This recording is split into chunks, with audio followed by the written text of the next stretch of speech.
అందరికీ నమస్కారం. నేను మీ పిసిరెడ్డి. దయచేసి ఈ వీడియో మాత్రం చివరి వరకు చూడండి. చాలా ఇంపార్టెంట్ ఇష్యూ. ఇప్పటి వరకు ఎవరన్నా నా ఛానల్ సబ్స్క్రైబ్ చేసుకోకపోతే దయచేసి వెంటనే సబ్స్క్రైబ్ చేసుకోండి. మీ వంతుగా నాకు కొంచెం మద్దతు ఇవ్వండి. దయచేసి విజ్ఞప్తి చేసుకుంటున్నాను. ఫెమినిజం, స్త్రీవాదం. ఈ స్త్రీవాదం అనేది అనాదిగా ఉందండి. కాకపోతే భారతదేశానికి స్వాతంత్రం వచ్చిన తర్వాత ఇది బాగా బలపడింది. స్త్రీల హక్కులు కాపాడాలి, స్త్రీలని రక్షించుకోవాలి, వాళ్ళ మీద జరిగేటటువంటి దాడి మీద కఠినంగా వ్యవహరించాలి. దానికి సంబంధించి చాలా చట్టాలు వచ్చాయి. హోక్సా చట్టం వరకు వచ్చింది. ఎవడన్నా సరే స్త్రీ పట్ల తప్పుగా ప్రవర్తిస్తే వెంటనే కేసు పెట్టడం, నాన్ బెయిలబుల్ సెక్షన్ల కింద అరెస్ట్ చేయటం, లోపలికి పంపించేయటం. చిన్న తప్ప పెద్ద తప్ప అనేది పక్కన పెడితే మినిమం 7 సంవత్సరాలు మాత్రం కఠిన కారాగార శిక్ష. అంటే ఈ స్త్రీవాద పోరాటాల యొక్క ఫలితం అంతవరకు వచ్చింది. బస్సులో పోతూ ఒక అమ్మాయి పట్ల అసభ్యంగా ప్రవర్తించిన కేసు నమోదు చేసేస్తారు. ఇది మంచిదే. స్త్రీవాదం, స్త్రీల రక్షణ, స్త్రీల హక్కుల పట్ల మనకు గౌరవం ఉండాలి, గౌరవించుకోవాలి కూడా. అదేం కాదనట్లేదు. కాకపోతే మొన్న శివాజీ గారు మాట్లాడింది కేవలం సెలబ్రిటీల డ్రెస్ కోడ్కి సంబంధించే, సాధారణ మహిళలకు సంబంధించి ఆయన మాట్లాడలేదు. అది అటు తిరిగి ఇటు తిరిగి అందరికీ అంటుకుంది. అయితే 99% మంది శివాజీ గారికే మద్దతుగా మాట్లాడారు. కొంతమంది బయటకు వచ్చారు ఈ సందర్భంగా. వీళ్ళు స్త్రీవాదులో లేకపోతే ఎవరో నాకైతే తెలియదు. వాళ్ళు ఆ అంశం మీద మాట్లాడాల్సింది పక్కన పెట్టి మగవాళ్ళ మీద, అంటే ఇంకా మృగాళ్ళు ఉన్నారు, పందులు ఉన్నారు, ఆడపిల్ల రోడ్డు మీద కనిపిస్తే ఎత్తుకొని వెళ్ళిపోతారు. రేపులు జరిగిపోతున్నాయి. ఈ దేశంలో 60,000 రేపులు జరిగినాయి. ఈ రోజుకి కూడా స్త్రీకి రక్షణ లేదు. ఏమండి, ఆడపిల్ల స్వేచ్ఛగా తిరిగితే మీరు ఓర్చుకోలేరా? అంటే అవకాశం దొరికింది కాబట్టి వాళ్ళకి అంతర్లీనంగా ఉండేటటువంటి వాళ్ళ అభిప్రాయాన్ని వ్యక్తపరచుకోవచ్చు. నేనేమి తప్పుపట్టట్లేదు. ఏ చిన్న సంఘటన జరిగినా ఈ స్త్రీవాదులు ముందుకు వచ్చేసి, అంటే వీళ్ళు స్త్రీలకి ఏ విధంగా గౌరవిస్తారు అనేది వాళ్ళ అంతర్గత విషయం, అందరికీ తెలుసు. కాకపోతే సందర్భం వచ్చినప్పుడు ఇలా టాలెంట్ నిరూపించుకోవడం కోసంగా మగవాడు అంటే వాడు మనిషి కాదు, ఆడపిల్ల రోడ్డు మీద కనపడితే ఎత్తుకొని వెళ్ళిపోతాడు, వీళ్ళు చెప్పే మాటలు ఆ విధంగా ఉంటాయి. ఇక్కడ మళ్ళీ మహిళా లోకానికి ఒకసారి కృతజ్ఞత చెప్పుకోవాలి. ఏదైతే శివాజీ గారు మాట్లాడారో ఆ మాటలకి ఎక్కువ శాతం మహిళలే మద్దతు తెలిపారు. అయితే నేనేమంటానంటే వాస్తవాలని పరిశీలించుకోవాలి. ఈరోజు 80% బలాత్కార కేసులు, అంటే రేప్ కేసులు ఫేక్. 100 కేసులు నమోదైతే 80 కేసులు ఫేకు కొట్టేస్తున్నారు సాక్ష్యాధారాలు లేక. 80% గృహహింస కేసులు ఫేకు కొట్టేస్తున్నారు. గృహహింస చట్టం కింద మహిళలు కానీ మొగుడు మీద కేసు పెడితే 80% కేసులు ఫేక్, వాడు అసలు ఏం చేయలేదు అన్న ఉద్దేశం. తర్వాత వచ్చేసి దాదాపుగా 80% విడాకుల కేసుల్లో ఆ మహిళలే ముందుకు వస్తున్నారు, విడాకులు కావాలి అని.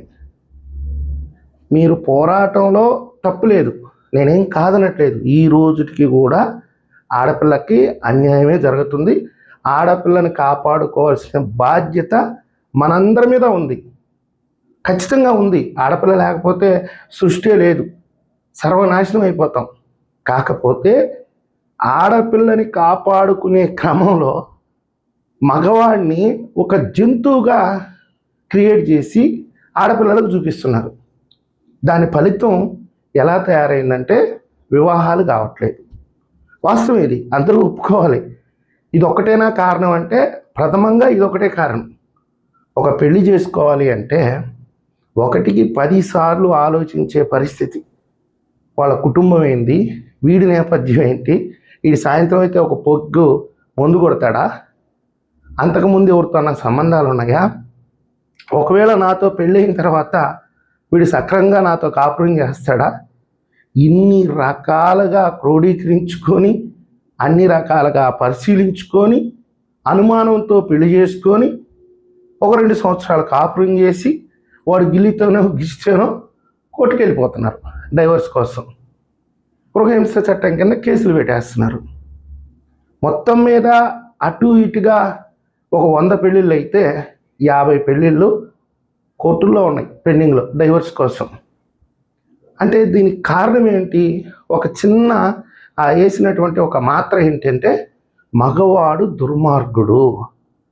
ఇది ఆడపిల్లల్లో బలంగా వెళ్ళిపోయిందండి. దాదాపుగా 80% ఆడపిల్లల తల్లిదండ్రుల్లో చాలామంది ఏమంటారంటే పెళ్లి చేయట్లేదు, వాళ్ళ ఇంట్లో 2 ఆడపిల్లలు ఉన్నారు, వాడు అత్యాశతో చూస్తున్నాడు అనేది చాలామంది ఆడపిల్లల తల్లిదండ్రుల్ని ఆరోపిస్తున్నారు. కానీ వాళ్ళు అత్యాశ కోసం చూడట్లేదు. నా బిడ్డని ఆ ఇంటికి పంపిస్తే వాడి చేతిలో పెడితే ఏంటి నా బిడ్డ పరిస్థితి? అది ఈరోజు ప్రతి ఒక్క ఆడపిల్ల తండ్రి ఆలోచించే విధానం. ఎందుకని? మైండ్ డైవర్ట్ అయిపోతుంది. ఏ చిన్న ఇష్యూ జరిగినా ఇది మగజాతి మృగాళ్ళు చేసినటువంటి కార్యక్రమం. ఈ మధ్య కొన్ని సంఘటనలు బయటకు వస్తున్నాయి. అక్రమ సంబంధంతో మొగుడిని లేపేస్తున్నారు.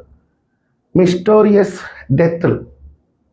ప్రేమికుడిని అడ్డం పెట్టుకొని వీడు అడ్డం తగులుతున్నాడని మొగుడిని లేపేస్తున్నారు.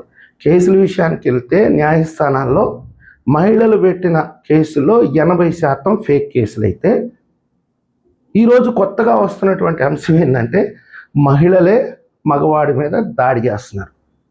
నిన్నటికి నిన్న కర్ణాటక కోర్టులో ఒక సంఘటన సోషల్ మీడియాలో బాగా వైరల్ అయింది.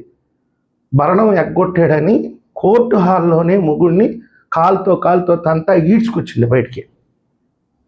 సో నేనేం చెప్తున్నానంటే తప్పు ఏదైతే జరిగిందో ఆ తప్పు మీద మాత్రమే మాట్లాడితే బాగుంటుంది. కొంత వాటిని చూసి నేర్చుకుంటారు. తప్పు ఎక్కడో జరిగితే, ఏదో 2 వ్యక్తుల మధ్య జరిగితే దాన్ని మొత్తాన్ని సమాజం మీద రుద్దే ప్రయత్నం చేస్తే సమాజమే తప్పుదారి పడిపోద్ది. కొన్ని వాస్తవాలని మీ దృష్టికి తీసుకొస్తాను. ఇప్పుడు చైనాలో పరిస్థితి ఏంటో తెలుసా? నో మ్యారేజెస్ లేవు, పెళ్ళిళ్ళు లేవు. ఇంట్లో తల్లిదండ్రులు ఏదన్నా ఉద్యోగం చేసుకొని పండక్కో ఏదన్నా మేము ఇంటికి వస్తామంటే వాళ్ళు చెప్పేది ఏంటంటే నువ్వు పెళ్లి చేసుకుంటేనే ఇంటికి రా. ఆడపిల్లకైనా మగపిల్లాడికైనా ఇదే విషయం చెప్తున్నారు. వాళ్ళు ఏం చేస్తున్నారు? చివరాఖరికి అద్దెకి పెళ్ళాన్నో ముగ్గురును తీసుకోబోతున్నారు ఆ 10 రోజులు వాళ్ళ తల్లిదండ్రులతో గడపడం కోసం. రష్యాలో పరిస్థితి ఏమైందో తెలుసా? లేరు, పనిచేసేవాళ్ళు లేరు. అందుకోసంగా ఏ దేశం నుంచి ఎవరు రాకపోతే భారతదేశాన్ని అర్థిస్తున్నారు. 1,00,000 మంది ఎంప్లాయీస్ కావాలి ఇక్కడికని. పైగా మా పిల్లల్ని పెళ్లి చేసుకోండి, ఇక్కడ పౌరసత్వం తీసుకోండి, మీకు ఇంకా రాయితీలు ఇస్తాం. కొన్ని యూరప్ కంట్రీస్ నుంచి ఆడవాళ్ళు పిల్లల్ని కనడం కోసంగా వెస్ట్ ఆఫ్రికాకి వెళ్తున్నారంట. ఇది మాట్లాడడానికి కొంచెం బాధాకరమే కానీ వాస్తవం ఇది. ఇలాంటి స్త్రీవాదాన్ని తీసుకొచ్చి మగవాడు ఏదో ఒక రాక్షసుడు, ఆడపిల్ల కనిపిస్తే ఎత్తుకొని వెళ్ళిపోతాడు అనే వాదనని ఇంకా కొనసాగిస్తే, అంటే న్యాయం జరిగింది, చట్టాలు వచ్చేసేయి, రక్షణ ఉంది, అది పూర్తి స్థాయిలో రక్షణ ఉందని నేను అనట్లేదు, 50% రక్షణ ఉంది. కానీ ఆ సంఘటన మీద మాట్లాడకుండా ఆ సంఘటనను బేస్ చేసుకొని మగ జాతినే ద్వేషిస్తే మగవాళ్ళంతా అలాగే ఉంటారని చెప్తే ఇప్పటికే పెళ్ళిళ్ళు కావట్లేదు, గగ్గోలు పెడుతున్నారు తల్లిదండ్రులు, మా బిడ్డకు పెళ్లి కావట్లేదు, ఎక్కడ చూసినా సంబంధాలు దొరకట్లేదు. మగపిల్లల పరిస్థితి ఎలా తయారైందంటే ఈరోజు 2వ పెళ్ళైనా పర్వాలేదు, కులాంతర వివాహమైనా పర్వాలేదు, కట్నం వాళ్ళు ఇవ్వకపోయినా పర్లేదు, మేమే కట్నం ఇస్తాం ఎదురుగా, వాళ్ళ కుటుంబంలో ఏమన్నా సమస్యలు ఉంటే మేమే తీర్చేస్తాం, పిల్లనిస్తే చాలు అనే కాడికి దిగజారిపోయారు ఈరోజు మగపిల్లల తల్లిదండ్రులు. కాబట్టి ఏదైనా సరే ముందు అనేది ఆ వ్యాధి ఆ స్థాయిని బట్టి దానికి ముందు వేస్తే బాగుంటుంది. కానీ మందు కూడా ఎక్కువ వేసాం అనుకోండి, ఔషధం, శరీరమే పాయిజన్గా తయారవుతుంది.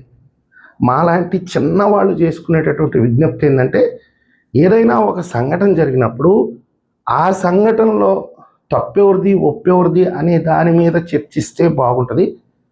ఆ సంఘటనని బాహ్య ప్రపంచానికి తెలియజేస్తే దాన్ని చూసి కొంతమంది ఎడ్యుకేట్ అవుతారు. కానీ ఒక జాతిని తప్పు పెడితే ఫలితంగా ఒక 20-30 సంవత్సరాల తర్వాత భారతదేశంలో జనాభా ఉండరు. అన్నీ కూడా లివింగ్ రిలేషన్స్ వస్తాయి. ఇంకా భవిష్యత్తులో ఈరోజు రష్యా లాగనో, చైనా లాగనో, యూరప్ కంట్రీస్ లాగనో తయారయ్యే ప్రమాదం ఉంది. ఆ పరిస్థితులను ఒక్కసారి ఊహించుకుంటేనే ఆ పరిస్థితులను మనం చూడకుండానే చనిపోతే బాగుండు. ఆ విధంగా తయారయ్యాం మాలాంటి వాళ్ళు. దయచేసి అర్థం చేసుకోండి. సమస్య మీద పోరాటం చేయండి. అంతేగాని ఒక జాతిని ఉద్దేశించి తప్పుడు మార్గంలో సమాజాన్ని నడిపిస్తే భవిష్యత్తు అనేది అంధకారం అవుతుంది. ఈ వీడియో మీకు నచ్చినట్లయితే లైక్ చేయండి. అంతేకాదు మీ అభిప్రాయాన్ని కూడా స్పష్టంగా కామెంట్ రూపంలో తెలియజేస్తారని నేను ఆశిస్తున్నాను.